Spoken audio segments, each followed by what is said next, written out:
What they do, everybody? It's K-Fraud TV, you feel me? Today, I'm speaking on a thing that, a lot of people been wanting me to bring up and want me to talk about or whatever. So, I'm going to break it down to how crooked officers can be when you're incarcerated. You got some good ones and you got some bad ones. There's some that are straight, don't get me wrong. And then you got a lot of them that are real flawed. And there is a lot of police brutality that's hidden behind them doors. So, it does go on often, actually a very lot. There's literally 90% bids people get picked on by the police.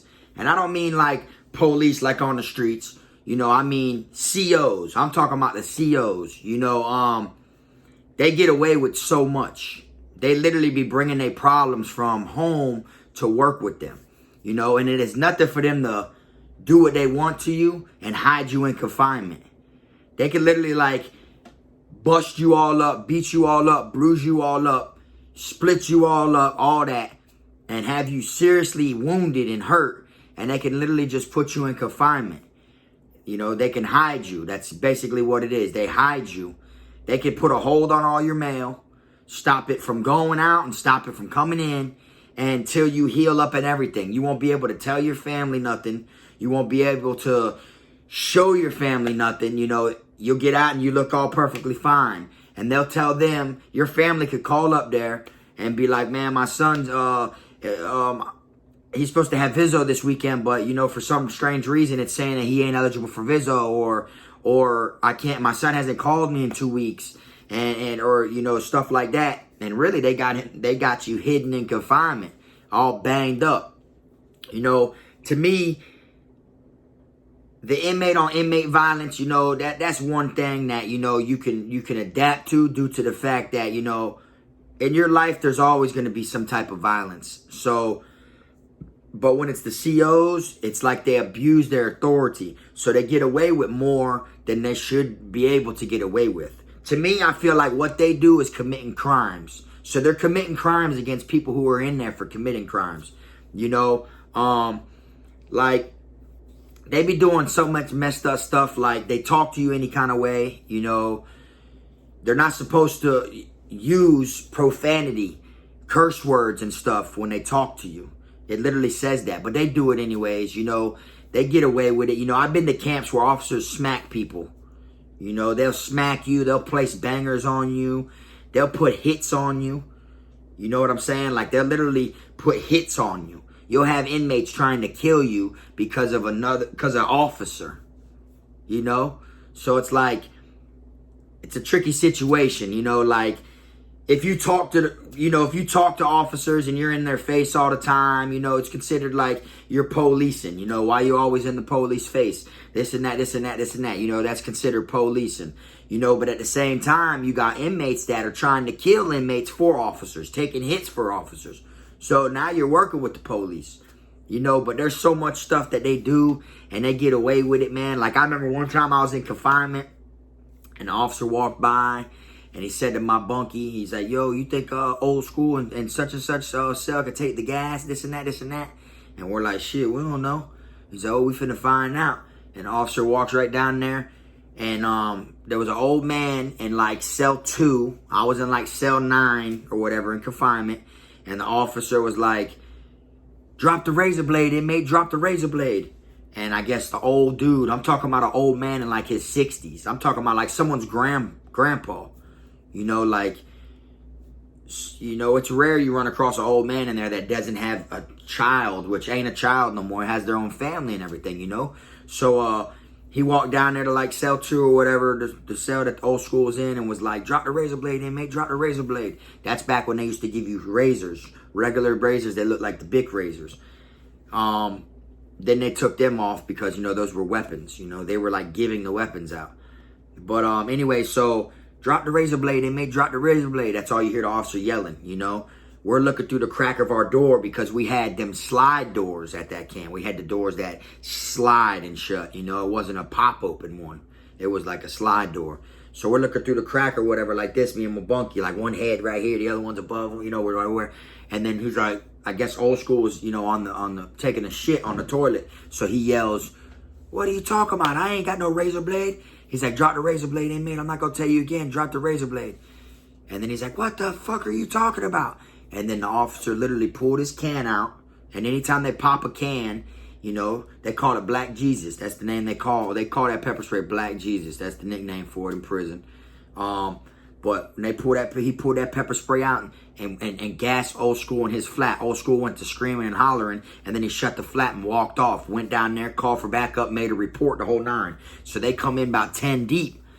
You know, not that deep, probably like 6 of them. They come in like 6 deep. You know, you got the officers that were working the box that day, plus the captains, the white shirt, everybody comes down there. So they came down there or whatever. And then when he was telling them, drop the razor blade, inmate, after he gassed them and shut the flat, he goes down there and all the officers ask what happened. They come up there, old man screaming, "I ain't got no razor blade, I ain't got no razor." That officer literally, while all the other officers were downstairs, they came up there first and got old school. They shackled him up and everything. Old school's got oozing. You know, when you get pepper sprayed or whatever, your best bet is not to fight it. You know, not to breathe. Just try to let it all dry, all ooze out. Like, don't try to fight it and try to like blow your nose and all that. Just let it ooze out. Just let it just you know, it's kind of hard. Don't get me wrong, it is, because they gas you with one can that is meant for like a riot of 50 people, and you're in a little 6x10 cell. So that gas literally is to stop riots, and they use it on single individuals. Sometimes they pop 5 cans and they'll close the flap on you. Pop another can, close the flap on you. You know, they literally get away with so much. But as they escorted old school downstairs, he's screaming, "He set me up, he set me up." That's what he's screaming as they're putting him in the shower, because now they got to record you on video taking a shower. That's their part of the thing that they must do for the camera. So there's an officer standing there with a little video camera or whatever, and he's screaming, "He set me up, he set me up." And when they're down there and he's showering, we're watching him. That same officer, he came upstairs, broke a razor blade and threw it in the flat, and went back downstairs.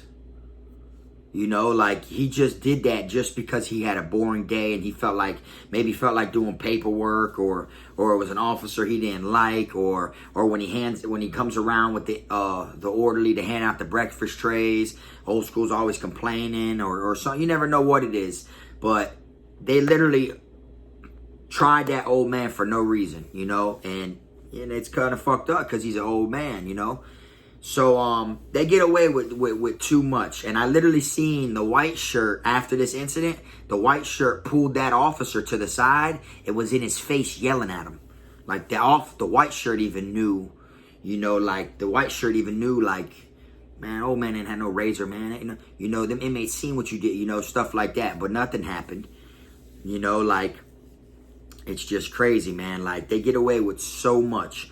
I had an officer tell me one time, they got in my face, about 5 or 6 of them. They got in my face. They were listening to my phone call when I called home one time. So next thing you know, they called me to the captain's office or whatever. And they didn't like the way that I was speaking, you know. Like saying the word nigga and the word cracker and stuff like that or whatever. So, you know, police, they consider them cracker when they're like, "Oh yeah, the cracker this, cracker that." So they call me to the captain's office or whatever, and they're out there like 5, 6 deep, and they surround me, and they're like, "Oh, who you were calling a cracker?" You know, they took that shit the wrong way, you know, up there in the panhandle. So one officer a white shirt got in my face, and he was smoking a cigarette, and he was like, he hits it, and he's like, "You know, when I was at Franklin, you know, we used to beat inmates, you know. You wouldn't even be able to go home to your mommy no more. You know, but they moved me over here so I calmed down a little bit." He's like, "Out of my whole 16 years, I ain't never sided with an inmate." He's like, "I'm going to go in my office right now, and whatever my boys decide to do with you, whatever's on their paperwork, I'm going to back up on my paperwork." You know, like trying to threaten me like they were going to beat me and stuff like that. Because it does happen. You know, they literally, like, they try you about the pettiest stuff. They'll literally come in there and disrespect you in the VP in front of your family. You know, they'll literally disrespect your family in front of you. You know, like, it does happen. They abuse their authority. You know, they act like they're the prison when really, you know, they just work for the prison. You know, like, you know, they'll do, you know, they call you any type of name that they feel like. They talk to you very disrespectful. You know, I've been in confinement where the officers come around and give out a ghost tray. For those that don't know what a ghost tray is they'll open the flap and they will hand you a tray with a lid on it for the camera. But when you get that tray is empty. They'll give you that tray and close your flap. And then you know, you man, what? And you go to turn it up, everything, this and that. But as long as they was on camera giving you that tray, it looks like they fed you. And they would literally try you like that. You know? Or they'd be like one time I was at Calhoun, they came around and they were, and they'll hook up certain inmates with extra trays. And then they'll say, oh, I'm going to buck the inmate down there in cell 9. Don't worry, he ain't eating today. I got you. Like, they literally, they do so much, you know, like they've actually, I've been at a camp where the officers came in and said, man, inmate such and such is snitching. He was on the blue phone, which is the regular prison phone when you call your family, was on the blue phone, was saying this. Y'all get him off the compound by the end of the night. You know, like they send hits, you know, they do disrespectful stuff. You know, they literally like, they will get your mail and read it out to the dorm. Or, you know, like, I've been in the box before, and I turned up and made the police run it after this situation because they gave me my mail one night, and it was an empty envelope. Just my mail. It was an empty envelope, and I'm like, hey, man, hold on, man, where my letter at? And they're like, that's all that came. I said, man, what you mean that's all? And they're like, I guess they sent it like that. I said, man, my people ain't sent me no just blank envelope. Like, it was an envelope with my information and everything. You could tell there was a letter in it, and it was literally just a blank envelope. You know, and I could tell by how the envelope was worn and stretched out that there was clearly something in there. You know, so like, but they gave me an envelope like that and was telling me that my family just sent me a regular envelope like that.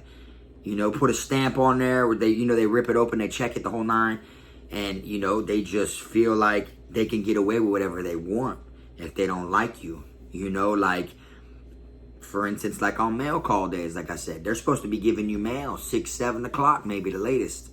You know, they'll buck you for mail while you're in confinement and won't give it to you on days sometimes.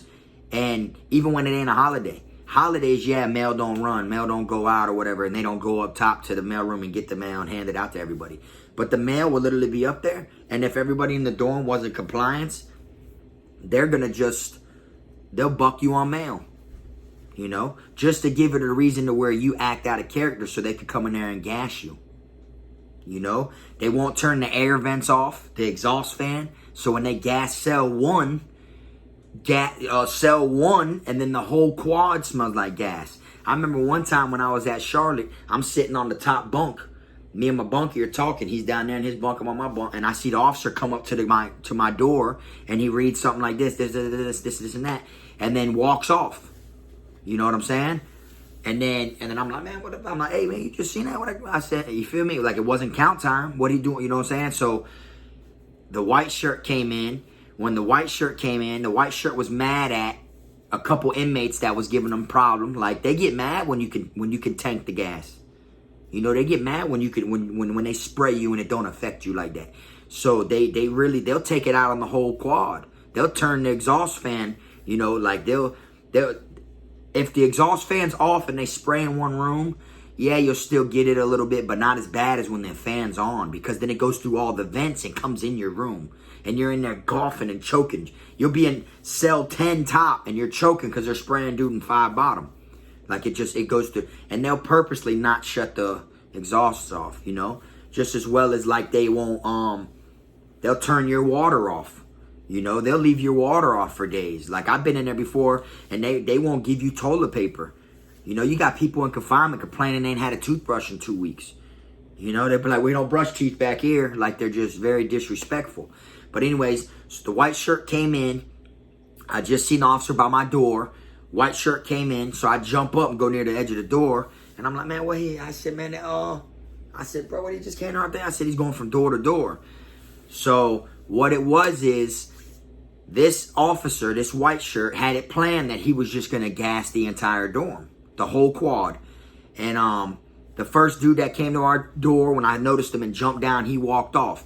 But once the white shirt came back in, you know, I was back on my bunk, we're talking still and stuff. All of a sudden, the officer walks up and he goes, "Here is such and such. This is your last time to comply. Here is such and such. This is your last time to comply." And I jump up, I said, "What the hell are you talking about comply?" I jump off my bunk and I walk near the door. What he was doing for the camera is he was going from door to door with the master roster sheet that has everybody's name and DC number on there. And he was reading, "This your last time to comply. This your last time to comply." Then go to the next door. Last time. So that way for the camera, it looks like the whole dorm was bucking, you know. And then it was only 2 rooms that was pissing them off at the time, you know. But now their plans are they're going to gas the whole entire quad. Like they're going to just come around and just spray the whole dorm. Each room, they're going to go in there and then they got to write paperwork each time they pop them cans. You know, stuff like that. But once he did that, half the quad was still sleeping. So, like, he went up to doors where inmates weren't even awake at, was saying last time a couple of, like, just going to gas innocent people. You know, that's what I mean by this CO brutality. They get away with too much, you know. Like, down here in Florida, they you know, they killed some Muslim. They put him in the after they gassed him, they put him inside the cell at one of these camps. And when they were recording them, they turned the real hot steam water on, and they burnt that man to death, and it caused a big convulsion, you know. So it always happens. But that day when they came in and they were gonna gas the whole cell and everything like that, I made it to where my room had to get gassed because now I'm turning up because they're trying to gas me on the house. And then anytime they have to gas you, that's a DR because they had to pop a can. So now it's like I'm back here in the box and I'm finna get a DR while I'm back here. You know, so it's like, hell no. So I turned up, and then now they didn't even gas the whole quad that day. But out of 2 rooms that they were gassing regularly, it turned into like 9 of them. Because now, once one room's turning up another room, so like they do stuff to make their day go by. They get away with so much stuff, you know, and they literally have, like at certain camps, you know, like at South Florida, they had a female officer that would send 4 or 5 dudes down there to your quad to beat you up and rob you and jump you and stuff. She was like, "Oh, ain't nothing, I'll go get my goons." And she'll literally, and inmates will come in there or whatever because it's a female officer, and they'll stick up for her or whatever, you know, and act like they want to rock out with her and this and that, you know, like they got so much brutality in there and they get away with so much, it's unreal. Them officers will put you in handcuffs, and as they're escorting you, you're in handcuffs, you know, and as they're escorting you, they're "Shut up, mother, I'll break your face. Shut up, I'm gonna break your neck, motherfucker. Watch when we get back here." Like they know they gotta do a slight professional job as they're escorting you to confinement. But once you get into confinement, man, they do you so dirty, man. It's so unreal, man. They'll slam your head on the door, on the railings, you know, split you wide open, have your eyebrow wide open because you can't stop your head when they go to slant. You know, they do what they want to do, man. I've been in the places where the officers will come in and they'll literally put gloves on. Like, not the kind of doctor gloves like they do when they do a shakedown. I'm talking about professional, like, strap, Velcroed, like, real guns that they have hanging on their hips. They will come in with them damn gloves on, and they will actually beat an inmate. You know, like, they literally get away with so much. And like I said, they commit crimes in there, you know. You know, you got some straight ones or whatever, they don't mess with you. You know, they treat inmates like a human. Because at the end of the day, yeah, the law's been broken or whatever by us inmates, but we're still human. You know, a lot of officers, though, they don't play that shit. They don't care. They act like you could be in there for driving with a suspended license too many times, and they're going to act like you was in there for some serious shit. You know, so it's like there's a lot of brutality going on. And like me, I'm not no big person out here in the world or whatever. If I was one of these big people, you know, one of these people that could actually make a difference and start a movement, I would literally try to knock down the brutality that is being done to inmates by COs in prison. Because inmates' lives matter, you know what I'm saying? But to them, it don't.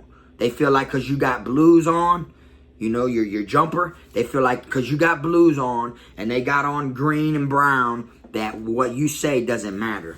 And to me, that's kind of messed up, you know, because You know, that's someone's family member, you know, and not everybody is guilty that's in prison.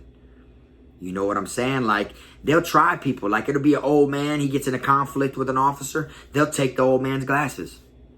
Like, what you, like just simple shit. People with walkers, they'll take the walkers from them.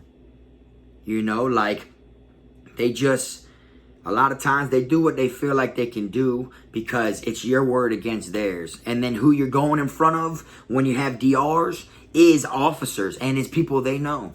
So they're not going to side with you, you know. So literally, there is no stopping the CO brutality, but that shit does need to be stopped. Because me, yeah, I'm a convict, you know, and I've seen so much, you know, like I've seen these officers literally like do such flawed stuff.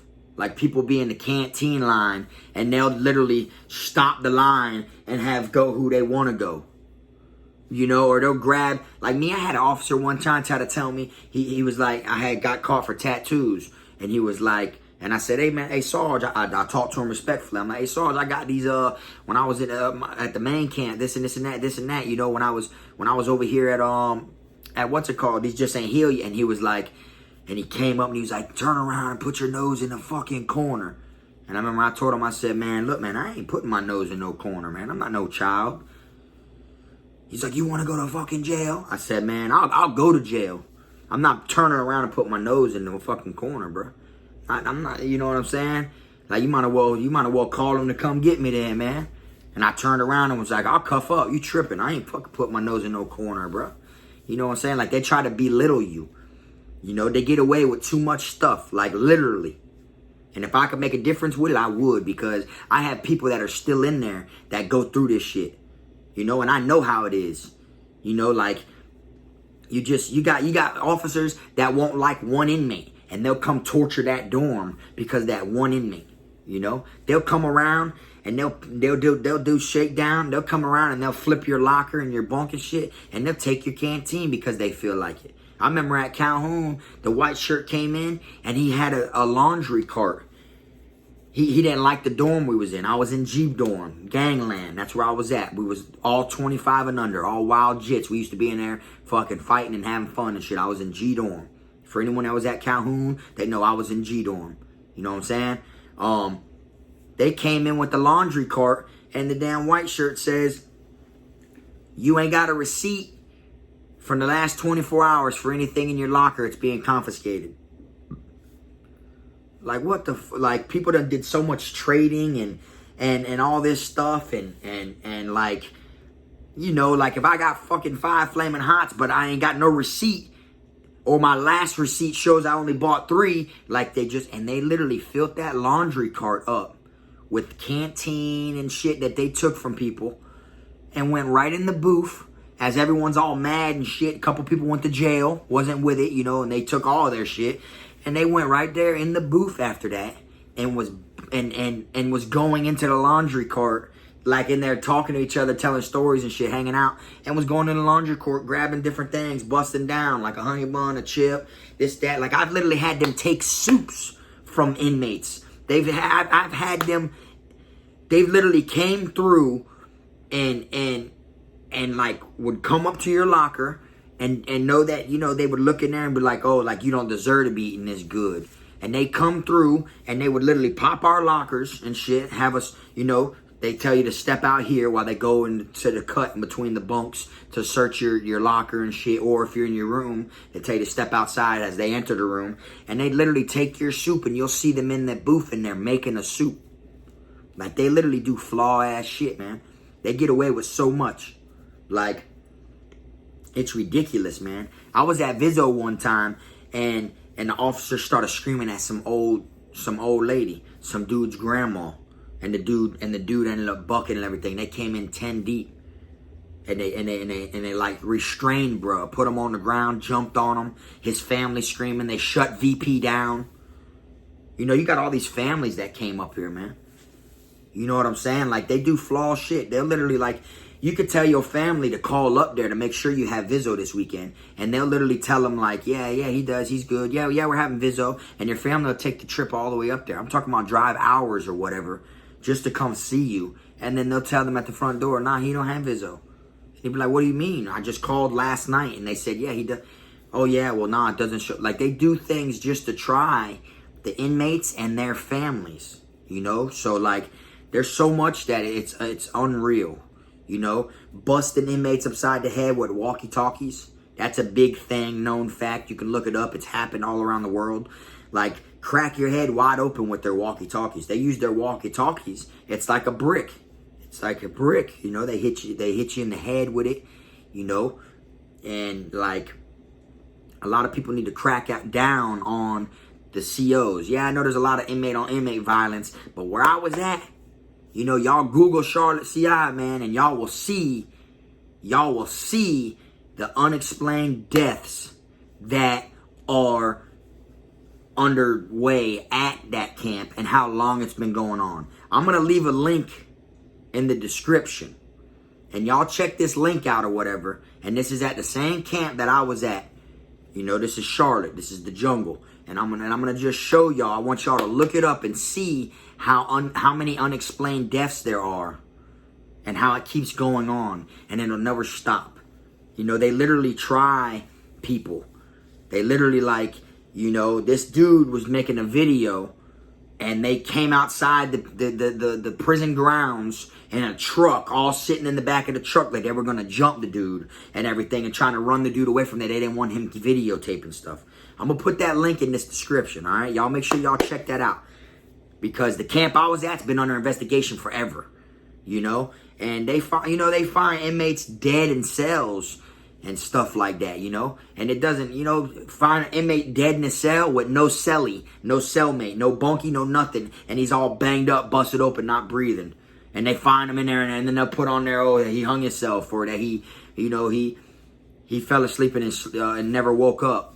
Like, there's, you know, but families on the streets don't really know what happened to their loved one, man, unless they dig in and find out, man, they're getting away with too much, you know? And, it's just crazy, man. Like, they found inmates before laid there with a pair of boxers around his neck. Like the loophole that you put one leg in the boxers, or like they were strangling him in his boxers, and he was laying there dead. One officer thought they already removed the cuff. The other officer thought, oh, he just removed the cuffs. Really, the next shift came on, and that inmate that was laying there dead in the cell with a boxers around his neck was laying on one arm that was still had one handcuff on. You know? Like, that shows the officers did it. You know what I'm saying? Like, how does it not? You know what I'm saying? Another time, I was at Charlotte, 2 inmates went to fighting. And, you know, they went to gassing them boys. Because, like I said, they can't open the cell door unless both y'all cuff up. They went to gassing them boys and this and that. And then, when they went to gassing them, they were on the bottom of the ground gasping for air outside the bottom of the door. They're gasping, trying to get, okay, you know, like that. They finally get them to where they cuff up and they get them outside. There was a small dude and a big dude. As they get the big dude on the stretcher, because he collapsed from not being able to breathe, they put him on a stretcher. They bring him through the quad. We're all on our doors watching and shit like that. They dropped the man on his head. He right off the stretcher, right in the middle of the quad in front of everybody. That was on camera and everything. You know, they dropped that man like that, right off the stretcher while he was unconscious. You know? And then they take his bunkie, they put his bunkie in the shower, because the other guy went to medical, and they're recording as he's taking a shower, and they're telling him, hey man, you killed your bunkie, you're being charged with murder, you killed your bunkie. He's screaming like, what do you mean? That man cuffed up, he was breathing, we weren't fighting no more. You know, them two dudes were fighting, that's what made them start gassing them. And then, but you know, you're in the middle of the fight. Who's going to trust to cuff up when you and this dude are fighting? I wouldn't want to be the first one to cuff up. You know, even though that's a charge hitting someone when they're in handcuffs. Like if you're an inmate and you attack another inmate in handcuffs, that's a charge. You know, but still, who wants to take that ass whoop? Because there's a lot of people in there that are willing to give it to you while you are in cuffs. You know, there's people in there that will take that charge. So they're telling that man, you killed your, and they sent that, they're like, you killed your bunkie. And they sent that man to the outside county jail for murder, when really they dropped that man on his head, man. And not only that, the little one was AC confinement. He was administrative confinement. The bigger one was DC confinement. Them boys shouldn't have been in the cell together anyways. See what I'm saying? So like, they just do some flawed shit, man. Like when it's inspection time, or the warden's coming around, or Tallahassee's there to visit the compound to see how it is and everything, that's when they expect you to be like perfect behavior. They'll literally come around and threaten you. You know, telling y'all tomorrow, this and that. They'll do shakedowns all the week before, and then just to tell y'all show your ass when they come here, this and that, watch what we do to y'all, and this and like, they're literally like, you know, they're fucked up, man. They do a lot of like foul things, man, and they get away with too much. Like literally, man, like it's hard to go to prison and just do your straight time without getting in trouble, because the police officers are going to push you. They're going to try you. You know, I've had officers try my homeboys before. We was in the chow hall one time, and the officer spit in my homeboy's face. You know, like they just do flaw ass shit. You know, like they literally will make you pick up shit. Like they tried me. They gave me a trash bag and told me to walk around the wreck yard and pick shit up. While you're here, you're gonna be our bitch. That's what they told me, just like that. And gave me a pair of gloves, told me to pick stuff up. Straight up. They see me hit the canteen window before, and I'll never forget, I bought 1 Coca-Cola, 2 bags of Cheetos, and I had a cold, so I bought a thing of Halls cough drops. I put the Halls in my thing right here, or whatever. I'm standing in line, and while I'm standing in line, I'm in the Panhandle. While I'm standing in line for the canteen, my dorm's out there. We're all right here, you know. Only my dorm's at canteen right now. I see a deer, you know, jumping through the grass on the outside of the gate, like through the cornfields. And I remember telling my damn bunkie, I'm like, or someone in line, I'm like, man, look at that deer. And he's like, hey, inmate. He said, you got a problem with my deer? And I said, nah, I just ain't never seen one. He's like, oh, that deer's life's more important than yours. You remember that? So I ignored him or whatever. And we're standing there in line. And then boom, I hit the canteen window and this and that. When I'm leaving, he's like, hey, you. I turn around. He's like, come here. I walk up. The same officer that was just gave me a problem was there watching my dorm, was the one that was letting us hit the canteen window. He was like, you got a receipt for that? And I'm like, yeah, right here. And I gave him my receipt that was in my pocket. You know what I'm saying? He grabs my receipt and rips it in half and goes, I don't see cough drops on here. You got cough drops in your pocket. I said, yeah, because you just ripped my receipt. And he goes, you caught that. He's like, you better be on your P's and Q's here. Just like that, like disrespectful. Like they do so much shit, it's unreal. You know? Put it this way. I'm going to end the video like this. The same shit that people are in prison for, them COs are getting away with doing to inmates. Look at it that way. The same thing that people are in prison for, them COs get away with doing to inmates. And I'm talking about all of it. Like, it doesn't matter how it is, you know, like, they're just so flawed, and there's some brutality, you know, in every camp.